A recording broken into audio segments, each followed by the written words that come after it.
kababayan, ladies and gentlemen, Assalamualaikum warahmatullahi wabarakatuh. Madayaw, maayong adlaw, kaninyong tanan. Magandang araw sa inyong lahat. Good morning. Siyempre, unahin ko muna ang lagi ang pagpapasalamat. So, una muna ang pagpapasalamat sa Diyos dahil binigay niya sa atin ang araw na ito. Every day is a gift. No, hindi natin alam kung kailan tayo kukunin, kaya dapat lagi bago matulog magpasalamat. Paggising natin, magpasalamat tayo sa bagong araw na ibinibigay sa atin. Pangalawa, ang pagpapasalamat ko sa inyong lahat sa oras ninyo.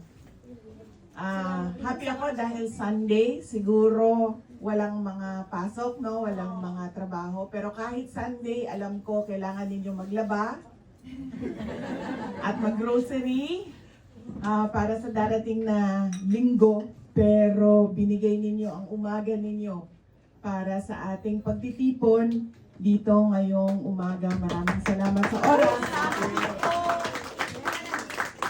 Yung iba sa inyo, dala pa nila ang kanilang mga anak. At nagpapasalamat ako dahil nakikilala nila yung mga opisyal ng ating gobyerno sa Pilipinas at ipinapakilala ninyo sa inyong mga anak kung sino ang mga opisyal ng gobyerno natin sa Pilipinas. Ang susunod ay pagpapasalamat sa akin, personal. Nagpapasalamat ako sa inyong patuloy na suporta sa opisina ng Vice President at sa mga projects and programs ng Vice President. And syempre, ang aming pagpapasalamat mula sa pamilya from 2014, 2015, 2016 hanggang ngayon 2025, bagong taon na, ay nandyan pa rin ang tiwala at suporta ninyong lahat, mga kababayan dito sa Japan. At ang huling pagpapasalamat ay mula sa mga kababayan natin, mga mahal ninyo sa buhay, mga pamilya ninyo na nandoon sa Pilipinas na tinutulungan ninyo. Nagsisikap kayo dito sa Japan, araw-araw, nag-iisip kayo, paano ba ako makakaipon? Paano ba ako makasave? Para may maipadala ako na tulong doon sa aking pamilya at para makapag-aral ng maayos ang aking mga anak, ang aking mga pamangkin, ang aking mga kapatid. Sigurado ako, January ngayon, ubus-ubus na yung pera ninyo dahil nung isang araw bago kami pumunta dito kasi nag-iwan ako ng petty cash sa bahay namin para kunwari may pabili, bili ng suka, meron silang makukuha kaagad kasi naubusan ng suka, pabili ng sibuyas, mabilis silang makagalaw, pabili ng sibuyas kasi may petty cash. Tapos, papabili sana ako ng Coke, Zero. Tapos, sinanong ko yung, magkano ba petty cash dyan? Bago kasi ako nagpapabili, tinatanong ko muna, magkano ba petty cash? Sabi sa akin, Zero. Sabi ko, ay, halatang halata na January na. Dahil lubos na ang pera. Oo. Ganun kasi ang mga Pilipino, no? Pag naramdaman ko yan nung December, merrymaking, party, regalo. Hindi lang isang Christmas party, sa isang araw, 3 Christmas party. Tapos sabihin, hindi, magda-diet na ako sa January. Pero next December, nitong darating na December, sigurado ako, ganun pa rin yung mangyayari sa atin. Magiging milyonaryo pag December, magiging mga pulubi pag dating ng January. Kaya ang maganda siguro, maganda dyan, yung 1 year ninyo sa January and December sa darating na taon, ihanda nyo na. Itago na yon para hindi siya magastos sa December. Para pagdating ng January, meron pa rin reserve. At hindi kayo masiro sa petty cash ninyo. Yes, nagpapasalamat ako sa oras ninyo at nandito kayo ngayon. Nabanggit ko kanina yung pagpapasalamat ko sa patuloy ninyo na suporta sa mga projects and programs ng Office of the Vice President. I'm sure alam niyo naman kung anong nangyayari ngayon sa ating bansa at nakita ninyo, buti nga ngayon no, may internet na, nakikita na natin at saka mabilis na tayo mag-communicate sa ating mga mahal sa buhay at doon sa Pilipinas. Araw-araw pa ang video call, okay lang. So, pinaliit namin yung mga projects and programs namin. Noong una, last December, nag-planning kami. Sabi ko, lahat ng ating mga projects nandyan pa rin, pero babaan na lang natin yung beneficiaries.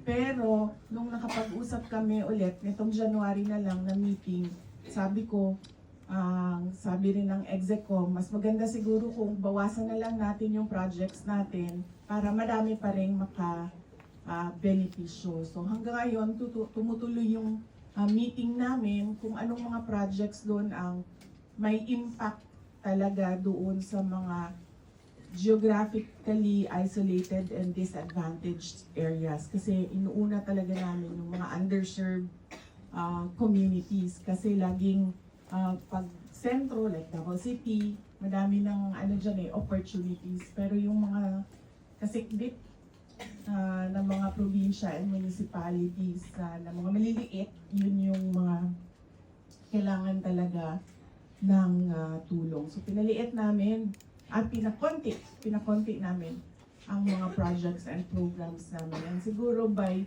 mid-February, ready na kami ulit na mag-roll out ng mga projects and programs sa Office of the Vice President. So tutuloy pa rin yung aming mga satellite offices, nandyan pa rin. Meron kami satellite office sa Isabela, satellite office sa Pangasinan, at sa Bicol Region, may satellite offices kami sa Bacolod, sa Cebu, sa Tacloban, sa Davao City, sa Butuan, Zamboanga City, at Cotabato City para sa BARM area.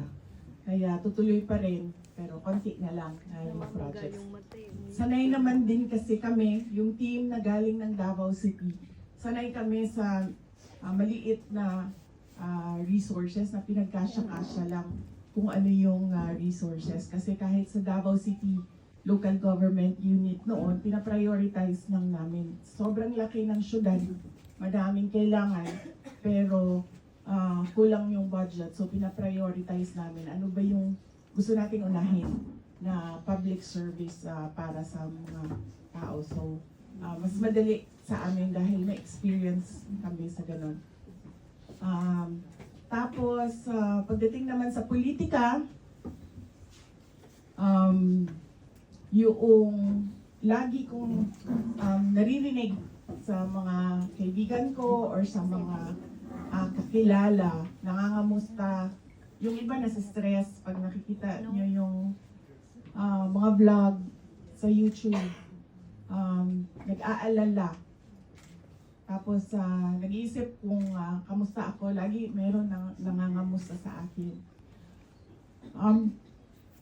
Okay lang ako kasi lumaki naman ako sa politika. 9 years old pa lang ako, mayor na yung father ko. At tuloy-tuloy yon, hindi na tigil yon hanggang naging president siya. At kapag noon ganyan din ang politics sa Davao City. May siraan din, black propaganda din. Lagi sinasabi ng ni former President Rodrigo Duterte sa akin, ni Tatay Digong, lagi niya sinasabi sa akin noon, ganun talaga ang politika. dudumihan ka ng kalaban mo para magmukha siyang malinis. Sabi niya, they will always paint you black so that they will look white. So, yan talaga, paulit-ulit yan noon. Kasi ganun din yung labanan nila, girian nila noon nung contemporary niya sa Davao City politics, former Speaker Prospero Nograles. So, kaya hindi na ako nagtaka noong ganun ang nangyayari. Nagulat lang ako dahil masyado siyang maaga na nangyari. Na akala ko kasi trabaho, tapos pagdating ng 2027, kasi 1 year before election, politika naman na yon. Kasi yun na rin ang year ng filing of candidacy. Diba? Kapag kandidato ka na, doon na yung klarong politics na ang race. Kaya nagulat lang ako na maaga siya. Pero nung nakita namin na maaga siya, naano din kami na parang, ay salamat, maaga siya dumating. At least alam na natin kung ano yung ano yung iniisip nila, ano yung gagawin nila, ano yung sinasabi nila. Kasi at least ngayon, may time tayo na mag-isip din kung ano yung kailangan natin gawin. Kasi kung nangyari din yung 2027, tapos ganun ka laki yung kanilang, ang tinatawag ko kasi sa kanya PR atake. Kasi nung unang nangyari yon nung 2023, kasi 2025 na tayo, no? 2023, doon sa budget ng Department of Education and Office of the Vice President, sinabihan na ako nung kilala ko, kaibigan ko sa loob ng PR industry ng National Capital Region. Sabi nila, ang unang baba was 25 million para banatan ka. So, sabi niya, I'm sure meron pa yung ibang budget dyan para tuloy-tuloy yung banat. So, Thank you. tapos napapansin niyo kasi, meron, tapos wala, tapos meron. Depende kasi yan kung ito na naman gagawin natin, ito na naman ang budget, ito na naman gawin natin, ito na naman ang budget. Yes, ganyan. Ganyan kasi yung pag-atake. So medyo well-funded machinery yung attacks. Well-funded kay Fermi makadaog loan mentor. Nasa Guinness, nakita ko nga yung name, nasa Guinness Book of World Records na daw tayo for most number of winners in 1 month in 6 digits na lotto. Billions na, no? Billions in 1 month. Kaya nga sabi ko nga sa kaibigan ko, sabi ko, alam mo, mathematically impossible talaga itong nangyayari na ganun, may nananalo lagi. Mathematic naman nila, BP, because mikos man, mathematic. Yes. So yun. So, okay lang ako, huwag kayo mag-alala sa akin. Expected, but hindi expected na maaga. But siguro gawa na rin ng Diyos na maaga para maaga ka rin maghanda.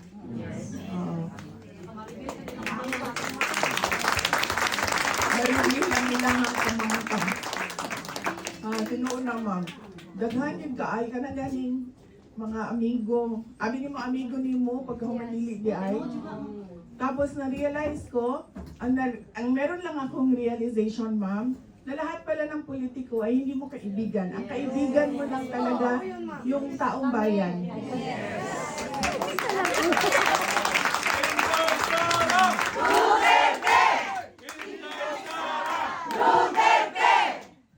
Oh, totoo yan. Kasi wala, ubos, kaibigan ko yan, yung iba sa kanila ma'am na umaatake sa akin. Kaibigan ko yan sila from 2016, from 2019, ng mga elections. Nagugulat ako. Yung isa pa nga, nagsorry yung papa niya sa akin privately. Sabi niya, pasensya na. sana maging maayos lahat. Yun ang sabi ng papa niya. Alam ko na yung mama niya, Bisaya. So, sinabihan ko din pero yung father niya, Tagalog, dating congressman. Sabi ko, basta mga Bisaya, upuan man na. Mo, laban na. Sukol. Sukol. Tapalupigoy.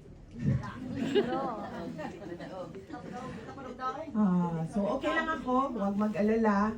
It's all part of politics. It's all part of politics.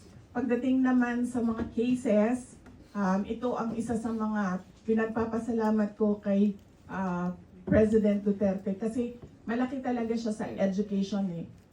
Yung habang lumalaki kami, yun talaga ang emphasis niya, education. Lalo galing sa generation nila, yung sila, sobrang hard yung disiplina pagdating sa education. So nagpapasalamat ako sa kanya dahil siya talaga yung nagsabi sa akin noon na parang hindi ka tao. Hindi ka tao kapag hindi ka abogado o hindi ka doktor, hindi ka tao sa paningin ko. Ganun siya sa amin pagdating sa education. Kaya pagdating ko din ng postgraduate, wala din talaga akong choice kundi pumasok ng medicine or pumasok ng law dahil hindi ako makakauwi ng bahay namin. Kasi hindi ka tao, hindi makakapasok sa pinto, hindi ko alam saan dumadaan ang mga tao. Hindi tao, pasok ng bahay. When you're young, meron kang tendency na mag-rebel. When you're young, hindi mo maiintindihan. Pero nung eto na ngayon, yun talaga ang the only kung meron nang sasabihin sa akin, isa na pwede mong ipagpasalamat sa magulang mo, yung emphasis nila sa education. Kasi pagdating na ngayon sa mga kaso, naiintindihan ko na madali sa akin intindihin as a lawyer kung ano ang kailangan gawin, kung ano ang mga pwedeng posibilidad na mangyari. Noong 'di ba, pag December, sama-sama yung mga pamilya, 'di ba? So sa amin, pag December 24, dumadating talaga yung father ko sa bahay ng mother ko dahil doon nila nakita lahat ng apo. Nakita yan nila lahat ng apo. Tapos ang discussion yan is, itong apo na ito, ano ng grade, itong apo na ito, anong natapos. Ganyan, education pa rin ang discussion. So, ina-update nila ang sarili nila.